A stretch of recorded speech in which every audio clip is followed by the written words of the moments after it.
Break के बाद आप सबका मेरा प्यार भरा नमस्कार।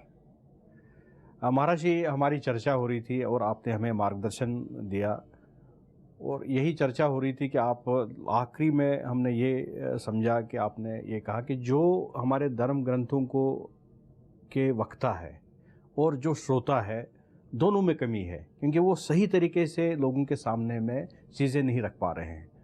महाराज जी, आज हम भी देख रहे हैं पूरे भारतवर्ष में एक माहौल बन गया है साधु संतों का, कथाकारों का, जो हर जगह आते हैं और कथाओं के माध्यम में बहुत सारे लोगों को सुनाते हैं, कथा सुनाते हैं, अच्छी बात है। लेकिन वो जो गुरुडम का एक नया एक परंपरा यहाँ पर शुरू हुई है भारत में, और वो अपने साथ में लोगों को जोड़ते हैं। ये कहते हैं कि मैं ही भगवान हूँ, मैं ही ईश्वर हूँ। और आपकी फ़िलासफ़ी हमने पढ़ी है, आपकी फ़िलासफ़ी हमने जानी है कि आपने ये कहा कि भाई मैं गुरु नहीं, मेरे को गुरु मत मानो आप। अगर मैं सही बोल रहा हूँ, क्योंकि मैंने खुद सुना है महाराज जी, आप लोगों को परमात्मा के साथ जोड़ते हैं और बाकी हमने देखा है कि वो अपना लिटरेचर बनाते हैं या अपना वो खुद ये कहते हैं कि मैं ही भगवान भी हूँ, मैं ही गुरु हूँ, मेरे को मानो आप। जो यंग जनरेशन है उनकी भी फेथ कम हो रही है महाराज जी, उनका भी हमारे धर्म के ऊपर में, आध्यात्मिकता के ऊपर में फेथ कम हो रहा है। तो ये कैसा माहौल बन रहा है और कैसा हमें माहौल बनाना चाहिए भारत में, और हमारे वेद क्या कहते हैं महाराज जी? बड़ा सुंदर प्रश्न है आपने, पर इसका उत्तर सीधा सा है। ग्रंथ में साफ लिखा है कि गुरुर ब्रह्मा, गुरुर विष्णु, गुरुर देवो महेश्वरा, गुरु साक्षात परब्रह्मा तस्मै श्री गुरुवे नमः। इसका अर्थ सारे ये कहते हैं कि जो मेरा गुरु है वो ब्रह्म है जी, जो मेरा गुरु है वो विष्णु है, जो मेरा गुरु है वो महेश है, और जो मेरे वाला परमात्मा है वही परमात्मा है। इसका अर्थ सीधा सा साफ है कि भगवान जो ब्रह्मा है वही गुरु है, उसके अलावा कोई गुरु नहीं है। गुरु विष्णु, भगवान विष्णु के अलावा और कोई गुरु नहीं है। गुरु देवो महेश्वरा, भगवान शिव है वही गुरु है, और गुरु साक्षात परब्रह्मा। ये तीनों तीन नहीं है, ये ब्रह्मा विष्णु सदाशिव ये तीनों एका। ये वाटर जल आग ये तीन नहीं है, ये हमारा नाभि के नीचे का हिस्सा, हमारी गर्दन का नीचे का हिस्सा, ये गर्दन के ऊपर का हिस्सा, ये ब्रह्म है। तो ये विष्णु है, ये महेश है, नीचे वाले नाभि से नीचे। तो ये तीन नहीं है। ब्रह्मा विष्णु, ब्रह्मा का अर्थ है जो फैला हुआ है, विष्णु का अर्थ है जो कण कण में है, महेश का अर्थ है जिसमें सारा ब्रह्मांड है, जो आदिकाल से है। ये तीन इसके पर्यायवाची हैं, तीन इसके समझाने के हैं, इसके रूप, इसका समझाने का तरीका है। इसका अर्थ है कि एक ही परमात्मा है जो गुरु है। गुरु का अर्थ है जो धारण करने वाला है, जो बनाने वाला है, जो चंद्रमा सूरज तारों को बनाने वाला है। क्या किसी गुरु ने चंद्रमा सूरज तारे बनाए हैं? जब भगवान श्री कृष्ण ने गिरिराज को अपने हाथ पे उठाया, तो क्या वो गुरु है? कोई ऐसा गुरु है जो गिरिराज को हाथ पे उठा दे? कोई ऐसा गुरु है? कोई ऐसा गुरु है जो सागर को पी ले, समुद्र को पी जाए? जो ऐसा गुरु है जो वायु को रोक ले, जो सूर्य को निकल जाए? आग को नहीं निकल सकते। गुरु का अर्थ है जिसने धारण किया हुआ है। शरीर गुरु होता है नहीं। पहली बात तो गीता में साफ भगवान ने कहा है कि जो नाशवान को गुरु बनेगा, जो आज है और कल नहीं, वो नाशवान है, मिटने वाला है, वो गुरु नहीं है। शरीर का भी गुरु होते नहीं। गुरु ग्रंथ साहब में लिखा है जो मुझको परमेश्वर उतरे, जो मुझको परमेश्वर उचरे, क्योंकि जो मुझे परमात्मा कहेगा वो कुंभ नरक में पड़ेगा, वो घोर नरक में जाएगा। गीता में भगवान ने कहा है, हे अर्जुन, जो मुझे देवकी का पुत्र मानेगा वो मूर्ख है, वो मेरे तत्व को नहीं जानता। और हम हर साल हमें परमात्मा का जन्मदिन हो रहा है। परमात्मा का जन्म, भगवान का जन्म होता नहीं। भगवान ने खुद बोला है कि मेरा जन्म नहीं होता, मैं मरता भी नहीं हूं, और हर साल कथावाचक भगवान का जन्मदिन मनाएंगे। तो उसके कथावाचक को इनका भी इश्य है। अब राम का जन्म हो रहा है, जब राम भगवान कहते हैं मेरा जन्म नहीं, मैं प्रकट हुआ हूं, मेरा जन्म नहीं है। सबसे पहले ये जो बिजनेस बन गया, वो देखते हैं कि ये कथा करेंगे बिजनेस आ जाएगा। गुरु भी कहेंगे इतनी मेहनत करनी पड़ती है, वो फलाना गुरु था, थोड़ा सा काम करके उसकी बड़ी इनकम होगी, तो ये वाला काम अच्छा प्रवचन ही तो करनी है ना, तो गीता गुता में करके प्रवचन दे देंगे। तो उनका एंड खराब होता है। थोड़ी सी चीजें सीख गई, जैसे कोई आयुर्वेद का डॉक्टर है, वो आयुर्वेदिक की चिकित्सा शास्त्र में करके बना। अगर कोई आदमी 10-15 हर्ब्स इकट्ठी कर ले, कहते मैं अब आयुर्वेद का डॉक्टर बन गया, तो वो नुकसान करेगा अपना, लोगों का भी नुकसान करेगा।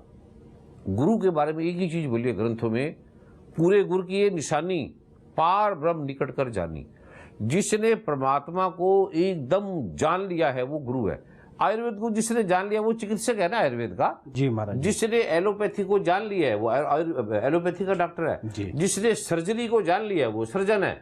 अब जो आंख का सर्जन है, ईएनटी स्पेशलिस्ट है, उसको आंख का पता ही नहीं है, उसको सर्जरी का पता ही नहीं है, वो आंख के बारे में कुछ नहीं जानता, उसको आपने सर्जन मान लिया। पहले आप ग्रंथों की बात मानो कि जिसने परमात्मा के तत्व को जाना है, जिसने आत्मा को जाना है और जो जना सकता है, आप मुक्त करे संसार, नानक तिस जन को सदा नमस्कार। पूरे गुरु का सुन उपदेश, पार ब्रह्म निकट कर पेख। पूरे गुरु की जो कथा उपदेश सुनेगा तो पार ब्रह्म तुझे वो परमात्मा की जानकारी देगा। परमात्मा के बारे में कथा नहीं सुनाएगा, वो राम के बारे में कथा नहीं सुनाएगा, रामायण नहीं सुनाएगा, कृष्ण के बारे में कोई कथा नहीं सुनाएगा। वो कृष्ण को विराट रूप दिखा देगा आपको। अर्जुन को जैसे कृष्ण भगवान ने 11वें अध्याय में विराट रूप दिखाया, तो कृष्ण भगवान की कोई कथा थोड़ी है गीता, महाभारत में कोई कथा थोड़ी है। तो जो हम भगवान का हर साल जन्म मना देंगे, फिर उसको अब ये मरा हुआ दिखा देंगे। पहली बात तो जो अपने मुख से भगवान खुद कह रहे हैं मेरा जन्म नहीं है, मेरा मरण नहीं है, तो इस चक्कर में क्यों डालते हो कथावाचकों महात्माओं? ये सबसे पहले जघन्य पाप ये करती है। फिर जैसे आप भावना उनको कर दोगे, आदमी तो सीधे साधे सारे, इनको जैसा कह देंगे वैसे वो मान लेंगे। पहले कथावाचकों को समझाना चाहिए कि कृष्ण भगवान है क्या। वो नैनम छिदंती शस्त्राणी नैनम दहती पावका, न चैनन कलदन त्यापो न शोषति मारुता। वो कटता जलता नहीं है। एक करो, मुसलमान एक क्यों है? क्योंकि एक बात में वो समझते हैं कि खुदा अल्हम्दुलिल्लाहि रब्बिल आलमीन, एक खुदा है, उनके 36 खुदा नहीं है। हमारे 36 खुदा बना दिए। इसका आज जन्मदिन है, उसका परसों जन्मदिन है। पहली बात तो आप एक मत से तो सहमत हो, जो एक परमात्मा है, तो फिर उसका जन्म क्यों दिखा देते हो, उसका वर्ण क्यों दिखा देते हो? गीता की बात तो मान लो ना। पहली बात तो हमने इसको बिजनेस की तरह, व्यापार की तरह बना लिया। इसको सारों को भी ये थोड़ी सी कथा सुनानी है और हमारी जय जयकार हो जाएगी, फूलों की माला हो जाएगी। और लोग तो सीधे साधे हैं, लोग तो भावना में आ जाते हैं। कोई नए भावना का थोड़ी है, चिकित्सा भावना का विषय थोड़ी है, तथ्य का विषय है। तथ्य का उनको ज्ञान नहीं, तो कहेंगे तो बहुत बड़ा इसके बड़े शिष्य है, बड़ी संस्कृत के श्लोक सुनाने वाला है। तो कृष्ण भगवान को संस्कृत हिंदी से क्या लेना देना? जी महाराज जी, भाषा से क्या लेना देना? सूर्य भगवान का हम प्रकाश लेते हैं तो सूर्य भगवान कहेगा पहले तू संस्कृत सीख गया, उर्दू सीख गया, अरबी सीख गया, तब मैं दूंगा। पहले मेरा शिष्य बन, तब मैं लाइट दूंगा। ये हमने जो भाषा है ये हमारी परिवेश की है, ये हमारे देश की है, हमारे काल की है। जहाँ हम रहते हैं, जहाँ की भाषा है, उसका ये प्रारूप है। जल है, पानी है, उसी प्रकार ये जो तत्व है, इस तत्वों का जो नियंता है परमात्मा, उसका जानकारी लो, उसकी ज्ञान लो। वो ग्रंथों में लिखी है, सब कुरान पाक में लिखी है, गुरु ग्रंथ साहब में लिखी है, गीता में लिखी है, वेदों में लिखी है। भगवान ने सब एक एक चीज को साफ लिखा है ग्रंथों में, पर ग्रंथों की बताने वाले उनको पता ही नहीं है। आप 4 जिनके पास जड़ी बूटियां, उनको आपने डॉक्टर मान लिया, तो सबसे पहले कसूर तो आपका है ना, जो आप मानने वाले हो। उसको बताओ, मुझे परमात्मा का ज्ञान दो। उसमें लिखा है गीता में, जब भगवान कृष्ण ने लिखा है, गुरु ग्रंथ साहब ये कह रहे हैं कि माए मुंडो तिस गुरु की जाते भ्रम ना जाए, कि जो गुरु तुम्हें आत्मा परमात्मा के, पहले उन्हीं से पूछ रहे हो आपने आत्मा परमात्मा को जान लिया है? पहले आप सब गुरु से कोई नहीं पूछता कि क्या आपने आत्मा परमात्मा को जाना है। एक आदमी आम बेच रहा है, बोलो आम ले लो, तो बोलो आम है आपके पास क्या, तभी लेते हो ना। तो कोई गुरु से नहीं पूछता कि तुमने जाना है। जब ग्रंथ ये कह रहे हैं कि पूरे गुरु का सुन उपदेश, पार ब्रह्म निकट कर पेख, पूरे गुरु की ये निशानी, पार ब्रह्म निकट कर जानी, उसने परमात्मा को निकट से जाना है। सीधी सी बात है। डॉक्टर वो है जिसने आयुर्वेद को जाना है, एलोपैथी को जाना है, हेमोपैथी को जाना है, वही डॉक्टर है। ड्राइवर वो है जिसने कार को जाना है। अब आप उसके हाथ में, उसके पास बैठे हो जिसने कार देखी नहीं, जिसको कार का पता नहीं, अब उसके साथ चल रहे हो कि मेरे को भैया दिल्ली से फरीदाबाद लेके चल। वो कहते कहाँ लेके चल? कहता कार में। कहते तू भी कार के बारे में प्रवचन दे रहा था। कहते मैंने तो कार कभी देखी नहीं, मैंने तो कार कभी चलाई नहीं, और उसके साथ आप चले जा रहे हो। जिसको परमात्मा का खुद ही नहीं पता, आत्मा का खुद ही नहीं पता, उसके साथ अब आप बैठे हो जिंदगी भर, और वो कहता है अगर तुमने गुरु को छोड़ दिया तो ये हो जाएगा। गुरु को पकड़ा ही नहीं है, गुरु मिले नहीं, छोड़ेगा तब जब कोई मिले। जब ज्ञान ही है नहीं, कोई टीवी चैनल वाले भी नहीं पूछते, उन्होंने भी अपना चैनल चलाना है, उनको भी बेचारों को पता नहीं, उनको भी उसने इस प्रकार से किसी ने नहीं बताया। वो भी जो सुनते सारी कथा, बड़े बड़े नाम है, और जो सही संत है, सही साधु हैं, उनको टीवी चैनल से कोई मतलब नहीं है। वो आए ना आए, वो बैठे अपने तपस्या में। पहले भी तपस्या में लीन रहते थे, पेड़ है ऑक्सीजन दे रहे हैं, हमें जीवन दे रहे हैं, सूरज हमें जीवन दे रहा है, नदी हमें जीवन दे रही है।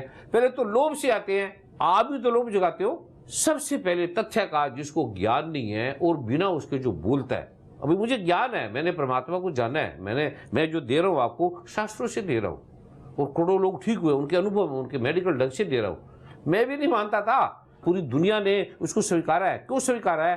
क्यों? मैं ग्रंथों के हिसाब से मैं कोई गुरु नहीं हूँ। गुरु केवल भगवान शिव है, गुरु भगवान ब्रह्मा है, गुरु भगवान विष्णु है, गुरु भगवान कृष्ण है, गुरु भगवान राम है, अल्लाह है, गुरु खुदा है, गुरु परमात्मा है, गुरु ईश्वर है।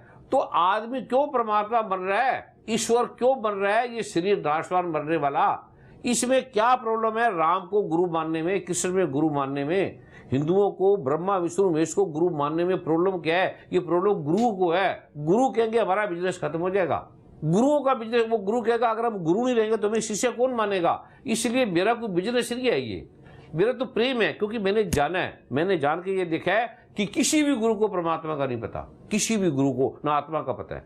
ग्रंथों से बोल लिया, और ग्रंथ सारे ठीक कह रहे हैं, उन्होंने बिजनेस बना लिया, व्यापार बना लिया। मेरा कोई ये व्यापार नहीं है, ना मुझे धन की, ना काम की, ना भोग की, ना वासना की, मेरी कोई कामना नहीं है। मुझे मिल गया परमात्मा, मेरे काम हो गए, और मैं चाहता हूँ जैसे मेरे काम हो गए ऐसे सबके काम हो जाए, सारे सुखी हो जाए। मेरी ये कामना है, मेरी ये वासना है, मेरी ये इच्छा है। मेरे ये मन में आते, इच्छा भी नहीं है। जैसे माँ के पास भोजन है, वो कहेगा मेरा बच्चा भी खा ले, भाई के पास है तो मेरा भाई भी खा ले। ऐसे एक भावना है कि ये जो दुख हो रहा है भारत में, सब देशों में दुख हो रहा है, तो ये लोग थोड़े से अज्ञान है, थोड़ा सा ये कर ले, उनका दुख मिट जाएगा।